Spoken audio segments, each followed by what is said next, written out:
Sa ibang balita, tinambangan ang sasakyan ng isang konsehal sa Mamasapano, Maguindanao del Sur.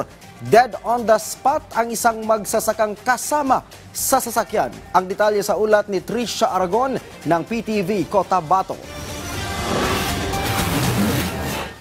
Patay ang isang individual matapos ang nangyaring pananambang sa Barangay Tucanalipaw, bayan ng Mamasapano, Maguindanao del Sur, pasado alas 3 ng hapon, araw ng Huwebes, ika-4 ng Disyembre, taong kasalukuyan. Kinilala ang biktima na si Samsudin Manib, 25 years old, magsasaka at residente ng Sultan sa Barongis. Samantala, sugatan naman si Montaser Di Malido at si Abdul Manapiang na parehong municipal councilor sa Sultan sa Barongis. Sa eksklusibong panayam ng PTV Cotabato Regional Center kay Sultan sa Barongis Vice Mayor Jofner Angas, ipinaliwanag nito na ang kanyang mga konsehal ay bumiyahe mula pa sa Cotabato City upang mag-follow up sa petition na isinampa sa kanila ng kanilang mga kalaban noong nakaraang eleksyon.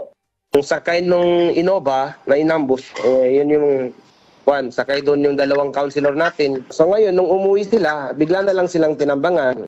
Sa mismong oras ng pananambang ay nakuha pa ng mga biktima na tumawag kay Vice Mayor Angas upang humingi ng tulong sa kanya at ipaalam na sila ay na-ambush at nangangailangan ng rescue sa Barangay Tucanalipaw.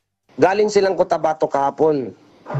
Kasi may mga protest case sila eh.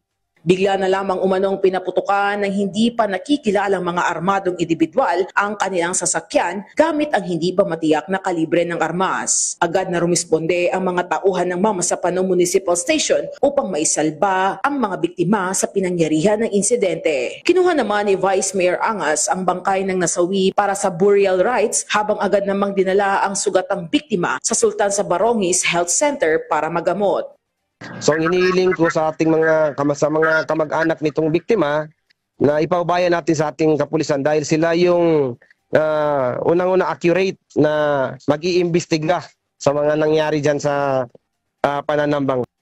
Patuloy na nakikipag-ugnayan ang Mamasapano Municipal Police Station sa mga karatig na istasyon at sa kanilang AFP counterpart para sa posibleng pagkakakinlanlan at pagdakip sa sospek. Humiling din sila ng tulong sa PFU Maguindanao del Sur para sa mas masusing crime scene investigation. Mula dito sa Bangsamoro Autonomous Region in Muslim Mindanao, Trisha Aragon para sa Pambansang TV sa Bagong Pilipinas.